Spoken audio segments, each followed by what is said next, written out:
এখন যদি বাপ সিনা ভুলে যায় তার জন্ম নিয়ে প্রশ্ন উঠে। প্রেসিডেন্ট যা বলছিল তিনি এত মহান নেতা, তাকে ইতিহাস মূল্যায়ন করে জনগণরা আমার পক্ষে সম্ভব নয়। ফ্যাসিস্ট বানান পারে না, কিন্তু ফ্যাসিস্ট করে। বাড়ি ভাঙা নিয়ে, বাড়ি ভাঙাটাকে ঠিক বাংলাদেশে আইন অনুযায়ী বললো মবে করছে, এটা নিয়ে কোনো মামলা হয়েছে। সো কল সুশীল বা আসলে সুশীল বা টকশো ক্যাডারের সদস্য মানুষগুলো তার নীতিতে একরকম থাকে না। সমস্যা হয়ে গেছে ওই জায়গায়। যখন টকশো ক্যাডারের সদস্য থাকে তখন যেসব বকাবাজি করে, আমি টকশোর বাংলা করছি আপনার বকবকানি পেশাল কেসাল, তো সেই সময় একরকম কথা বলে, আবার যখন টকশো ক্যাডার থেকে উপদেষ্টা মন্ত্রী এসব পদে চলে যায় তখন তাকে চেনা যায় না, মনে জন্য এটা কি আগের ওই লোকটা। তো এই জাতীয় যাদের রূপ বদলায় ওগুলোর থেকে ভালো কিছু আশা করা যাবে না। আসেন জয় বাংলা বলা, আমি প্রায় বলি, এখনো বলি, আমাকে এই জন্য ফ্যাসিস্টের দোসর বলে। যারা ফ্যাসিস্টের দোসর মাঝে মাঝে বলতে চায় আমার কথা শুনে, তারা আমার বই পড়ে দেখে না যে শেখ হাসিনা এবং বঙ্গবন্ধুর পর্যন্ত আমি কি কড়া সমালোচনা করলাম। ভালোটা ভালো বলছি, ওপেন সে আমলেও করলাম। ফ্যাসিস্ট বানান পারে না, কিন্তু ফ্যাসিস্ট করে। তারেক রহমান তো আপনার মুখে ভালো কথা শুনতে চায় না, সবসময় খারাপই শুনতে চায়, সেই জন্য আপনাকে তারেক রহমান চিৎকার করতেছে, তারেক রহমানের তারিক ইংরেজিতে বানান করতে পারে না। আমি তো এগুলো জিজ্ঞেস করি, তো এইগুলো এই পর্যায়ে যাবে। জয় বাংলা বললে যদি গুনাহ হয় সেটা হয়ে যাবে কি জাতীয়, না না, গুনাহ হওয়া তো সেটি আলাদা ব্যাপার, সেটি তো সৃষ্টিকর্তা শাস্তি দিবেন, কিন্তু এখানে তো মানে এখান থেকেই শাস্তি পেয়ে যাচ্ছে। আর গুনাহ তো এখানের গুনাহ বলতেছে, আল্লাহর গুনাহ নিয়ে তো আমি কথা বলি না, কারণ আমি আল্লাহরে ভয় কম পাই। কিন্তু নামাজ না পড়লে আমার মা নারকেল ছোলা দিয়ে মারতেন, মাকে ভয় পাইতাম বেশি। একটা সময় আছে, আপনি কোন সময় কাকে বেশি মানবেন। আমি ছোট থাকতে নামাজ পড়ার জন্য মাকে বেশি ভয় পেতাম, কারণ মা নারকেলের ছোলা দিয়ে মারত। এবং মাকে ফাঁকি দেওয়ার জন্য উজু করতাম কীভাবে, শীতের সময় হাত দুইটারে ফুট করে পানিতে ভিজাই ফেলছি, এই ভিজা হাত দিয়ে মুখ লাগাইলাম, পা লাগাইলাম। উজু করছস মা, সেকেলে মহিলা বড় বেশি মনে হয়, উজু করছস মা, এই দেখেন না উজু করছি, আবার বলি না, মিথ্যা বললে গুনাহ হবে। কেমন, এই দেখেন না, নামাজ পড়ি নাই, বসে রইলাম, সবসময় তাসাউদ পড়তেছি, নামাজ পড়ছস, আমি তো বসে নামাজ, মা দেখেন নাই কি করতেছি, কিন্তু নামাজ পড়তে বলতেছি না। এখন যারা আছে কিছু বদমাইশ অমায়িক খচ্চর, কেমন এরা কথাবার্তা ঘুরায়, বাপ আমার বাপ আমি চিনছি কোনো সময়, মা বলছে, চাচা বলছে, ফুফু বলছে এটা তোর বাপ, আবার বাপে করলে নিয়ে আব্বু আব্বু করছে, বাপ চিনছি। এখন যদি বাপ চিনা ভুলে যায় তার জন্ম নিয়ে প্রশ্ন উঠে। কেমন, আপনি জয় বাংলা বললে যদি এখন এই যে আপনি এখন টেলিভিশনে আমরা জয় বাংলা মুখ দিয়ে বলতেছি না, আমরা তিনজনকে এখন তাহলে অ্যারেস্ট করে নিয়ে যান, বাঁধেন, পিটান, এরা আলোচনা জয় বাংলা শব্দ। আরে আপনি বাপ যদি অস্বীকার করে ফেলেন তাহলে তো এবার ডিএনএ টেস্ট করে দেখার দরকার, মায়ের সাক্ষী দরকার, আপনি কোথার থেকে আসছেন। পরিণতি ভালো না এগুলো। আওয়ামী লীগ দোষ করছে, বিচার হবে, যে কোনো দোষী বিবেচনা হবে। আপনি বাজাদের আমলের একটা ঘটনা আপনাকে বলি, আমি আগেও বলছি, 2003 বঙ্গবন্ধু এবং জিয়াউর রহমান দুইজনকে একসাথে স্বাধীনতা পুরস্কার দেওয়া হয়েছে। ওই দুইজনের সম্মান রাখার জন্য ওই বছর আর কাউকে স্বাধীনতা পুরস্কার দেওয়া হয়নি। এবং আমি তখন ক্যাবিনেট ডিভিশনের জয়েন্ট সেক্রেটারি, দুইজনের সাইটেশন লেখার দায়িত্ব ডক্টর শাহাদাত আমার উপর দিয়েছেন। নির্দেশ দেওয়া হয়েছে দুইজন সম্পর্কে ব্যালেন্সড হইতে লিখতে হবে। তাদের তখন বিএনপি এটা করছে কি জন্য, যে দুইজনকে এক পর্যায়ে নিয়ে আসা। জিয়াউর রহমান যেহেতু সাইজে একটু ছোটো ছিলেন, খাটো, বঙ্গবন্ধুর ছিল, অর্থাৎ জিয়াউর রহমানের টেনে একটু উপরে উঠাইতে হবে, বঙ্গবন্ধুর চেপে একটু নিচে নামাইতে হবে, দুইজনকে একসাথে স্বাধীনতা হবে। সেই সময় বঙ্গবন্ধু শব্দটা লেখা নিয়ে, এই যে এটা বললাম যেহেতু এখন জয় বাংলা লেখা নিয়ে এলো, বঙ্গবন্ধু সাইটেশনে তাকে বঙ্গবন্ধু খেতাব দেওয়া হয়েছে এই শব্দটা লেখার জন্য বিএনপির কোর কমিটির 4 জনকে ওই সাইটেশন দেখাতে হতো। 4 জনের মধ্যে 3 জন মারা গেছে, শুধু একজন জীবিত আছেন, ডক্টর খন্দকার মোশাররফ হোসেন। আর মান্নান ভূঁইয়া মারা গেছে, তরিকুল ইসলাম মারা গেছে, এবং বেনাহুদা ব্যারিস্টার নাজমুল মারা গেছে। এই 4 জনের মধ্যে প্রথম যখন আপনার মান্নান ভূঁইয়ার কাছে নিয়ে গেলাম দেখানোর জন্য, মান্নান ভূঁইয়ার রাগে লাল কাঠি দিয়ে বঙ্গবন্ধু কেটে দিল। কিসের বঙ্গবন্ধু, আমরা চিনি নাকি তাকে? কিন্তু যেহেতু মান্নান ভূঁইয়া দলের সাধারণ সম্পাদক কেটে দিছে, বাকি 2 জন 3 জন একসাথে বলল। আমি এসে বললাম ডক্টর সাদাতকে, স্যার ওনারা তো কেটে দিলেন, রাগও করলেন যে কিসের বঙ্গবন্ধু, তাকে আমরা বঙ্গবন্ধুও বলি না, চিনিও না। তো ম্যাডামের কাছে এটা উঠানো দরকার, কারণ ইতিহাসের অংশ তো। ডক্টর সাদাত যেহেতু তার চুক্তির জন্য বেশি আগ্রহী, এরা চুক্তির জন্য চাইলে বলে যে আপনি উঠে গেন। আমি ক্ষুদ্র জয়েন্ট সেক্রেটারি, আমি ম্যাডামের কাছে 12ই মার্চ 2003 ফাইনাল করার জন্য ম্যাডামের অফিসে তার রুমে আমরা বৈঠক বসলাম। আমি এটা উঠানোর সাথে সাথে তারা আমাকে আবার আক্রমণ করলো। আমরা যে ম্যাডাম আপনাদের জন্য এটা ভালো হবে, ইতিহাসে এটা থাকে। ম্যাডাম তো এইভাবে চুপ করে থাকে, তখন উনি এইভাবে থেকে চট করে বলে দিলেন যে আপনারা স্বীকার করেন বা না করেন, জনগণ যে খেতাব দিয়েছে যেটা ইতিহাস সেটা থাকবে। তখন সাইটেশনে বঙ্গবন্ধু কথাটা লেখা গেল। আবার জিয়াউর রহমান সাহেবকে এক মুক্তিযোদ্ধা জিজ্ঞেস করছিল, ওই মুক্তিযোদ্ধা দুইটা কোরবান দেয় সবসময়, একটা বঙ্গবন্ধুর নামে, একটা জিয়াউর রহমান সাহেবের নামে। তো জিয়াউর রহমান সাহেবকে সে সামনাসামনি জিজ্ঞেস করছিল যে আপনি বঙ্গবন্ধুকে কিভাবে মূল্যায়ন করবেন। তখন প্রেসিডেন্ট যা বলছিল, তিনি এত মহান নেতা, তাকে ইতিহাস মূল্যায়ন করে জনগণরা আমার পক্ষে সম্ভব নয়। জিয়াউর রহমান সাহেব কোনো দিন, বেগম খালেদা জিয়া কোনো দিন বঙ্গবন্ধু নিয়ে কোনো রকমের কথা বলে নাই। প্রতিহিংসা শুরু হইলো তো বলে হাসিনা খালেদা এদের মধ্যে লড়াই হইলো, সেগুলা ঘটলো। অতএব জিয়া বা জয় বাংলা লেখার জন্য, বঙ্গবন্ধু বলার জন্য যারা এগুলা করে, তাদেরকে আমার ওই রকম একটা কথা বলতে হয় যে বাপ মা চিনলে, ডিএনএ টেস্ট করে মায়ের সাক্ষী নিয়ে বাপ চিনতে গেলে সুবিধা হবে না। জয় বাংলা বললে, জয় বাংলা লিখলে অপরাধ কেন? সেটাই তো আমরা এই প্রশ্নের কোনো জবাব আছে? জবাব নাই। এই প্রশ্নের কোনো জবাব নাই। তো অথচ দেশ চলছে, এবং যারা তাকে মেরেছে তার কোনো বিচার হবে? হবে না। এটা ইউনূস আমলে এরকম হতো। ইউনূস আমলে মনে আছে আপনার, একবার ভাঙা 32 নম্বর ভেঙে ফেলার পরে ভাঙা 32 নম্বর সামনে এক ভদ্রমহিলা গিয়েছিলেন, বয়স্ক প্রৌঢ়া মহিলা, তাকে এক ইয়াং লেডি মারধর করেছে। পুলিশ কাকে ধরে নিয়ে গেছিল? যে মার খেয়েছে তাকে। যে মারধর করেছে তাকে নিয়ে গিয়েছিল? নেয়নি তো। যে করেছে, যে মেরেছে তাকে নেয়নি। যে মার খেয়েছে তাকে নিয়ে গেছে, নিয়ে যে পুরনো একটা মামলায় ঢুকাই দিয়েছে তার নাম। তো এই জিনিসটা যে মানে ঠিক হয়নি অথবা কি হয়েছে, এটা বোঝার মতো বুদ্ধি দেশের মানুষের সবারই আছে। খালি ওনাদের বোঝার মতো বুদ্ধি নাই যে আমরা যে কাজটা করলাম এটা সবাই যে বুঝছে, সবাই যে আমাদের এখানে হাসাহাসি করছে, এইটা তারা বুঝে নাই। আইন আছে দেশে। আমি আপনাকে ছোট্ট কথা বলি, ধরেন 32 নম্বরটা ভেঙে ফেলেছে, ভাঙছে না? ভাঙার পর যেদিন ভাঙছে ওই দিন ডক্টর ইউনূসের কিছু লালদদ্দা হয়তো ছিল, উনি কিন্তু ওই রাত্রেই উনি কিন্তু বিবৃতি দিয়েছেন যে এটা ভালো হয়নি, বলেছেন। একবার দিয়ে মনে হলো বোধ হয় দু একটা শব্দ উল্টাপাল্টা হয়েছে, উনি দ্বিতীয়বার আবার দিয়েছেন ওই একই বিবৃতি, একটু চেঞ্জ করে আবার দিয়েছেন যে এই কাজটা ঠিক হয়নি। ওকে, এই যে ঠিক হয়নি কাজটা, এটা নিয়ে কোনো মামলা হয়েছে? আজকে এতদিন হয়ে গেছে। একটা সিম্পল কোশ্চেন, একটা বাড়ি ভাঙছে, বাড়ি ভাঙা নিয়ে, বাড়ি ভাঙাটাকে ঠিক বাংলাদেশে আইন অনুযায়ী বললো মবে করছে, এটা নিয়ে কোনো মামলা হয়েছে? ওখানে দেখে থানা আছে, কোনো মামলা হয়েছে? হয়নি তো। সরকার তো বাদী হয়ে একটা মামলা করতে পারতো। প্রধান উপস্থিত যেটা বলে ঠিক হয় নাই, বেঠিক কাজের একটা মামলা তো হবে, বিচার তো হবে। যে মানুষের যদি আপনার মনের মধ্যে থাকে মব, আপনার মনোজগতের চিন্তায় আপনি ভাবেন যে আমি গাইড জন্য এটা ছিনিয়ে নেব, তখন যখন অন্যরাও ছিনিয়ে নেয় তখন আপনার কাছে এটা স্বাভাবিক মনে হয়। কাজে এখানেও তাই হয়েছে, আমি গাইড জন্য ভেঙে ফেলবো, আমার মতের বিরুদ্ধে যারা থাকবে তাদেরকে আমি নিশ্চিহ্ন করে দেব, গুড়িয়ে দেব। এই যে মানসিকতাটা, এই মানসিকতাটা যখন দায়িত্বে থাকা ব্যক্তির মধ্যে থাকে তখন এগুলো ঘটতে থাকে।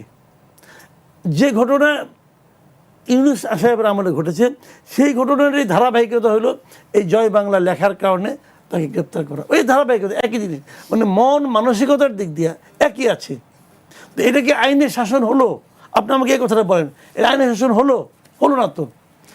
ইউনূস সরকারের আমলে একবার একটা টক শোতে আমি গিয়েছিলাম, ওখানে আমার এক ভদ্রলোকের সঙ্গে কথা, আলাপ প্রসঙ্গ হচ্ছিল আওয়ামী লীগ না, আওয়ামী লীগ কবে আসবে না আসবে, অথবা আওয়ামী লীগ আসতে পারবে কি পারবে না, আওয়ামী লীগের আসা উচিত কি উচিত না, এই প্রসঙ্গটা আপনি এখানে তুলে ধরেন।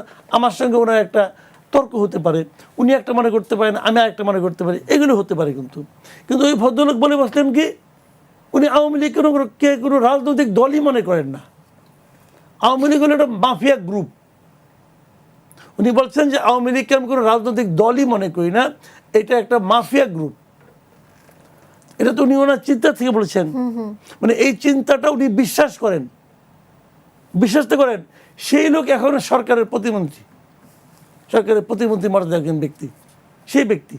তো উনি যদি উনি তো এখানে ওই চিন্তা নিয়ে যেখানে আসছেন, অথবা যদি উল্টা করে বলি, ওই ধরনের চিন্তা ধারণ করেন বলেই উনি মন্ত্রী হতে পেরেছেন। তাই জন্য মন্ত্রী, এটাই ওনার যোগ্যতা। এই যোগ্যতা যাদের মধ্যে আছে তারাই মন্ত্রী হতে পারবে। তাহলে পাকিস্তান যে $1 ট্রিলিয়ন 24 বছর লুট করেছে, এগুলো ফেরত দিয়েছে? কিছুদিন আগ পর্যন্ত জামাত 16 ডিসেম্বর পরাধীন দিবস পালন করে। জামাত সুস্পষ্ট হয়ে বলে 71 সালের যুদ্ধটা ছিল ইন্ডিয়া পাকিস্তান যুদ্ধ, যেটা কখনো হতে পারে না। তারা যখন আবার বঙ্গবন্ধু সম্পর্কে কথা বলবে, তা তো অশ্রদ্ধা নিয়েই কথা বলবে, কারণ তাদের পরাজয়টা তো বঙ্গবন্ধুর কারণে। যদি শাড়ি পরা থাকতো, শাড়ি দিয়ে আত্মহত্যা করতে পারে, এই জন্য তাদেরকে উলঙ্গ রাখা হতো। এটা ফাতিমা ভুট্টোর বইতে আছে, জুলফিকার ভুট্টোর নাতনির বইতে লেখা আছে। তারা মুক্তিযুদ্ধকে দেখেনি, পড়েনি, তারা আওয়ামী লীগকে দেখেছে। তারা আওয়ামী লীগের ব্যর্থতাটা দেখেই মুক্তিযুদ্ধকে কলঙ্কিত ভেবে বসছে। তারা আওয়ামী লীগকেই বঙ্গবন্ধু ভেবে বসছে। তারা আওয়ামী লীগকেই 7ই মার্চ ভেবে বসছে। তারা আওয়ামী লীগকে 26শে মার্চ। আওয়ামী লীগ আলাদা জিনিস, 71 আলাদা জিনিস। এগুলোকে ডিভাইড লাইনটা ভাগ করতে হবে।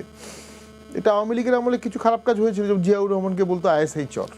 যে জিয়াউর রহমান কিন্তু স্বাধীনতা একটা ঘোষণা দিয়েছিলেন, তার কোর্ট মার্শাল হতে পারত। সেক্টর কমান্ডার ছিলেন, যাকে বীর প্রতীক দিয়েছিল বঙ্গবন্ধু নিজের হাতে, বীরুত্তম দিয়েছিলেন। এবং যিনি ডেপুটি চিফ অফ স্টাফ ছিলেন, তাকে আওয়ামী লীগ বলে আইএসআই চর, ওই যে রাজনৈতিক প্রতিপক্ষ থেকে। জলিল সাহেবকেও সে সময় আওয়ামী লীগকে তাই বলেছিল, কারণ তখন জলিল সাহেব স্পষ্ট আওয়ামী লীগের বিরুদ্ধে চলে গেলেন। তো ওই যে বিরোধী গেলেই আপনাকে অন্য ট্যাগিং দিয়ে দিবে, এইটার কালচার আওয়ামী লীগেও ছিল, সেটা এখনও চলছে। তবে বঙ্গবন্ধুকে আপনি যত ট্যাগিং দেন, যত ডিলিট করার চেষ্টা করেন, বঙ্গবন্ধু সমকক্ষ কেউ হতে পারেনি, এটা বাস্তবতা। 71 পর্যন্ত, হ্যাঁ 75 পর্যন্ত বঙ্গবন্ধুর অনেক ত্রুটি ধরা যায়, জাসদকে উনি হ্যান্ডেল করতে পারেননি, অর্থনীতি উনি হ্যান্ডেল করতে পারেননি। কেন পারেননি? আমেরিকা তার ডের এগেনস্টে ছিল, টোটালি ওয়ার্ল্ড পলিটিক্স তার এগেনস্টে ছিল।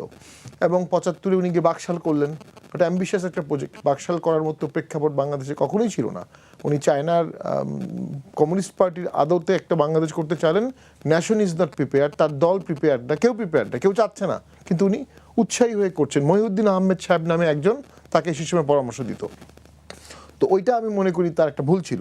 কিন্তু 71 পর্যন্ত তার যে আত্মত্যাগ, তার পরিবারের যে আত্মত্যাগ, তার 12 বছর জেলে থাকা, তার বারবার জেল গেট থেকে অ্যারেস্ট হওয়া, এবং 6 দফা যখন দেয়া হলো, 6 দফা কিন্তু 6 দফা না, 6 দফার প্রত্যেকটা দফার পিছনে 1000 পাতার ফিলোসফি আছে, অর্থনৈতিক ফিলোসফি আছে, পলিটিক্যাল ফিলোসফি আছে। 6 দফা দিলে সবাই বললো যে এটা দিলে আমাদের ফাঁসি হবে, হাই ট্রিজন। বঙ্গবন্ধু বললো আমি একাই এটা করব। এবং বঙ্গবন্ধু 71 সালে 70 সালে বলেছিলেন, আমি যদি মারাও যাই, বা আমি যদি কম্প্রোমাইজও হই, তোমরা 6 দফায় কম্প্রোমাইজ হবে না। এবং 26শে মার্চ পর্যন্ত উনি পালাননি। উনি পালিয়ে গেলে বাংলাদেশে যে ইউক্রেনের মতো হয়ে যেত, বাংলাদেশ কাশ্মীর হয়ে যেত, যুদ্ধ চলতে 100 বছর। উনি না পালিয়ে উনি কিন্তু সাহসিকতার সাথে ছিলেন। তো ওনার কন্ট্রিবিউশনটাকে ছোট করে দেখার কোনো অবকাশ নাই। যারা ছোট করে দেখছে তারা ইতিহাসকে জানে না, 1। 2, তারা আওয়ামী লীগ যারা টর্চার্ড, তারা ওখানে অন্ধ হয়ে গেছে। 3, তারা 71-এ পাকিস্তানের পক্ষে ছিল। যারা 71-এ পাকিস্তানের পক্ষে ছিল, এটা একটা রাজনৈতিক দর্শন আসতে পারে, কিন্তু যখন আমাদের মেয়েদেরকে ধর্ষণ করা হলো এবং মুখে মুখে ছড়িয়ে গেছে যে ক্যাম্পের মধ্যে মেয়েদেরকে উলঙ্গ করে রাখা হতো, কারণ মেয়েরা তখন ফাঁসি দিত, যদি শাড়ি পরা থাকতো শাড়ি দিয়ে আত্মহত্যা করতে পারে, এই জন্য তাদেরকে উলঙ্গ রাখা হতো। এটা ফাতিমা ভুট্টোর বইতে আছে, জুলফিকার ভুট্টোর নাতনির বইতে লেখা আছে, একদম 1 পেজ। যখন ব্রাশ ফায়ার করে জগন্নাথের ছাত্র মেরে ফেললো, হাজার হাজার লোক মারা গেল চোখের সামনে, তখনও অনেকে পাকিস্তান হানাদার বাহিনীকে সমর্থন করলো। কতটা বিবেকহীন, কতটা পলিটিক্সহীন, কতটা অ্যান্টি বাংলাদেশ, কতটা অ্যান্টি ইসলাম। এখন তারা যখন আবার বঙ্গবন্ধু সম্পর্কে কথা বলবে, তা তো অশ্রদ্ধা নিয়েই কথা বলবে, কারণ তাদের পরাজয়টা তো বঙ্গবন্ধুর কারণে, তাদের পরাজয়টা তো ভারতের কারণে, তাদের পরাজয়টা তো আওয়ামী লীগের কারণে, অনেকগুলো কারণের মধ্যে। তো তাদের মধ্যে তো ওই ঘৃণা আছে।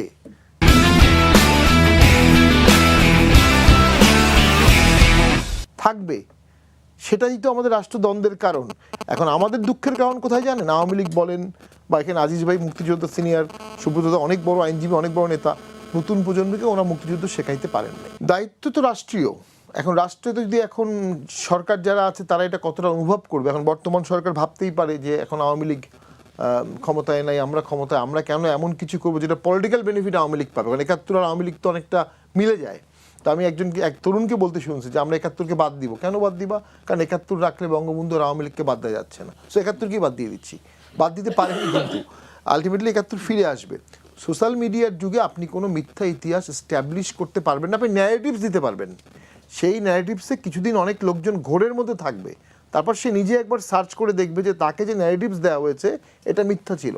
অনেক রাজনীতিবিদ তার দল চেঞ্জ করে না আদর্শিকভাবে, কারণ সে দেখে যে তার দল তাকে যা শিখিয়েছে এটা মিথ্যা। বহু আওয়ামী লীগ পরে আবার অ্যান্টি আওয়ামী লীগ হয়েছে না, বহু জামাত ছেড়ে দিয়েছে না। মধ্যপন্থী দল হিসেবে বিএনপিতে এর সুবিধা আছে, কারণ বিএনপি একাধারে জামাতকেও কন্টেন্ট করেছে, একাধারে ৭১কেও কন্টেন্ট করেছে। জামাত যেমন ছেড়েছে, আবার জামাতের বিরুদ্ধে কথা বলে জামাতেও অনেকে যোগ দিয়েছে। হ্যাঁ, এমনও আছে। হ্যাঁ, জামাতে যোগ করার ওই যে ডেলিভারির প্রশ্ন দেখা যাচ্ছে যে জামাত তো অ্যাটলিস্ট এমপি বানাতে পারছে, সুশৃঙ্খিত দল, বড় মিটিং করছে, হ্যাঁ, আপাত দৃষ্টিতে তারা নামাজ কালাম পড়ছে, ইসলামিক দল। সো অনেকেই ভাবছে যে ওই রেটরিকের থেকে বাস্তবতা সম্মত তো আমরা দেখছি ভালো একটা দল, এটা অনেকে ভাবছে সুসংগঠিত দল, আমার মর্যাদা আছে ওখানে, আমাকে সম্মান করছে। অন্য দলে আমি যাবো, আমাকে নমিনেশন দিবে না, বসতে দিবে না, অসম্মান করবে, এখানে সম্মান করছে। তো শৃঙ্খলার তো একটা বেনিফিট জামাত পাচ্ছে, কিন্তু ৭১ ইস্যুতে জামাত কখনোই জোর গলায় কথা বলতে পারবে না। দুঃখজনক বিষয় যেটা, আভ্যন্তরীণভাবে জামাত ১৬ ডিসেম্বর, কিন্তু তারাই তো আবার তাদের ইশতেহারে মুক্তিযুদ্ধকে সবচেয়ে বেশি গুরুত্ব দেওয়ার কথা বলেছে। এটা বলেছে। এটা যদি তারা মন থেকে বলে আমরা স্বাগত জানাবো, কিন্তু আমরা জানতাম কিছুদিন আগ পর্যন্ত জামাত ১৬ ডিসেম্বর পরাধীন দিবস পালন করে। জামাত সুস্পষ্ট হয়ে বলে ৭১ সালের যুদ্ধটা ছিল ইন্ডিয়া পাকিস্তান যুদ্ধ, যেটা কখনো হতে পারে না। ইন্ডিয়া পাকিস্তান যুদ্ধে কখনো ইন্ডিয়া জয়লাভ করতে পারে নাই, ৭১ জয়লাভ করেছে। কেন? কারণ ওটা বাংলাদেশের যুদ্ধ ছিল, বাংলাদেশের মাটিতে বাংলাদেশের মানুষের যুদ্ধ। ৬৫তে তো ভারত জয়লাভ করেনি। তো বাংলাদেশের যুদ্ধটাকে তারা দেখাচ্ছে ইন্ডিয়া পাকিস্তানের যুদ্ধ এবং ইন্ডিয়ার ষড়যন্ত্রের যুদ্ধ। বা তাজউদ্দিন সাহেব বলেছেন, উনি যখন ইন্ডিয়ায় গেলেন, উনি গিয়ে দেখতে পারলেন যে বঙ্গবন্ধু ইন্ডিয়ার সাথে দেশভাগ স্বাধীনতার কোনো আলোচনাই করেনি। ইনফ্যাক্ট বঙ্গবন্ধু যুদ্ধ এড়াতে চেয়েছিলেন। বাস্তবতা হচ্ছে ৬ দফা বাস্তবায়ন হলে, স্বায়ত্তশাসন হলে বঙ্গবন্ধু আলাদা বাংলাদেশ চাননি, এটা আমার দর্শন। উনি যুদ্ধ অ্যাভয়েড করে গণতন্ত্রে তার ভোটের রায়টাকে বাস্তবায়ন চাচ্ছিলেন, যেটা খুবই যৌক্তিক। যুদ্ধটা পশ্চিম পাকিস্তানিরা চাপিয়ে দিয়েছে। কেন চাপিয়ে দিয়েছে এটা অনেক স্টাডি আছে। পশ্চিম পাকিস্তানি, বিশেষ করে পাঞ্জাবিরা মনে করতো বাঙালিরা কালো, খাটো, খেতে পারে না, উর্দু পারে না, কবিতা পারে না, ড্রেস পরতে পারে না, এরা দেশ চালাবে কিভাবে? আমারও এক ভোট, ওরও এক ভোট, এটা হতে পারে না। ওদেরকে দেশ চালাতে ক্ষমতা দেওয়া যাবে না। সো কী করো? যুদ্ধ চাপায় দাও, জেনোসাইড করো, ওদের মেয়েকে রেপ করো, যেন বেশি পরিমাণ বিহারি লোকজন জন্মগ্রহণ করে, বেশি পরিমাণ পাঞ্জাবি লোকজন জন্মগ্রহণ করে, ওদের মানুষকে মেরে ফেলো, মাটিটা রাখো, মাটিটা উর্বর। কত বারবারিক একটা থিওরি সেই সময় পাকিস্তানিরা দিয়ে চাপিয়ে দিয়েছিল। জুলফিকার আলী ভুট্টোর ব্যর্থতা হচ্ছে উনি আজীবন ওয়েস্টার্ন, আজীবন ডেমোক্রেটিক, কিন্তু এই তত্ত্বটাকে উনি গ্রহণ করেছিলেন সেই সময়। তার পলিটিক্যালি ভুলের কারণে পাকিস্তান ভেঙেছে। আমি আর্মির ভুল তো আছেই, জুলফিকার আলী ভুট্টোরও পলিটিক্যাল ভুল আছে, এবং তার ফ্যামিলির এতগুলো মানুষের মৃত্যুর মধ্যে দিয়ে, তার ফাঁসির মধ্যে দিয়ে এই ভুলের খেসারত তাকে দিতে হয়েছে।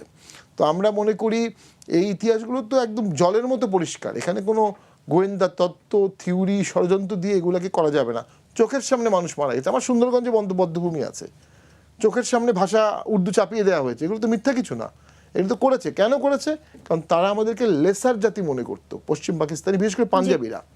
তো ওই যে লেসার মনে করতো যারা, তাদেরকে আপনি এখন ভাবছেন আমাদের ঘনিষ্ঠ বন্ধু, ভাবতে পারেন পাকিস্তান কি ৭১-এর জন্য ফর্মালি ক্ষমা চেয়েছে? পাকিস্তান যে $1 ট্রিলিয়ন ২৪ বছর লুট করেছে, এগুলো ফেরত দিয়েছে? আজকে পাকিস্তানের ইকোনমি খারাপ, আমাদের টাকা দরকার, তার মার্কেট দরকার, এই জন্য সে আমার সাথে বন্ধুত্ব করতে আসে।